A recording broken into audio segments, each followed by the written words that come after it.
Hi there and welcome to this week's coaching tip. Today we're going to talk about simple scales.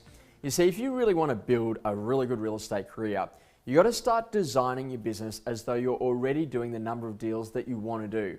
So what do I mean by that? Let's say, for example, that you're out there and you're just starting out in your career. Doing 30 deals a year would seem like a lot. But now what I want you to do is I want you to start to build your business as though you're already doing 60 deals a year. So what would it look like at 6 transactions a month? Well, at 6 transactions a month, that means you're doing about 6 open for inspections on a Saturday. So you're going to need to start early. You're going to maybe need to only work in 30-minute timelines for your open for inspections.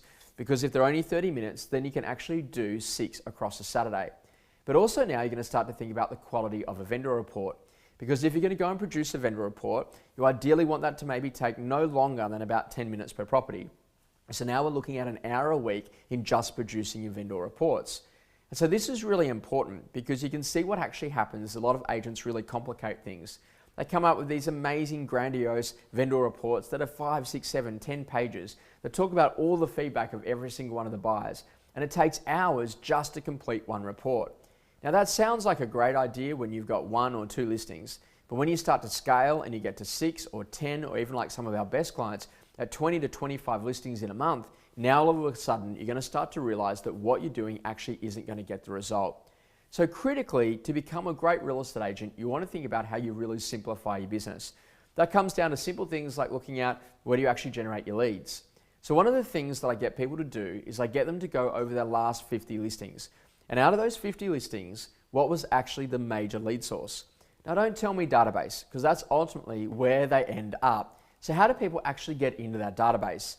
That might be through a buyer inquiry, that might be a past client, it might be someone that you already know, it might be someone who came to an open for inspection.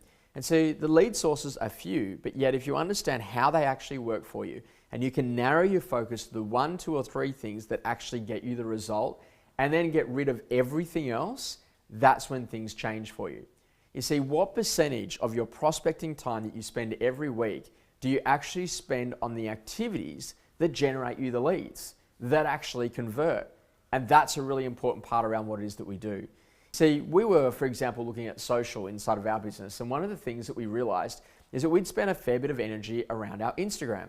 But yet, if we had a look on our Facebook, it was delivering 200 times the level of traffic of people going to our websites, looking at specific videos and doing those things.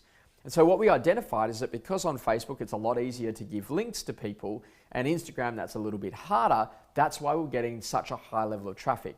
So we diverted our attention into looking how we can make our Facebook page even better in the way that we go to work with our people. Now that's a great idea because it really gets you to think about how you go to generate your business. So for me, simple things like sending these coaching tips out, our daily email, doing 50 connected phone calls each and every day, and sending out our podcast are kind of like the 4 staples to actually building a really good quality business. But you know the number 1 staple? Being great on stage. So if I can ensure that I'm great when I already work with my existing clients, they'll talk to other people that could become clients, and that's how simple it is to build a great business. Just be good at what you do. So remember, the simpler it is, the easier it is to scale.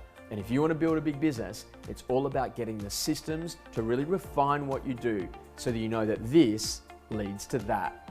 I really look forward to seeing you in our next coaching tip next week.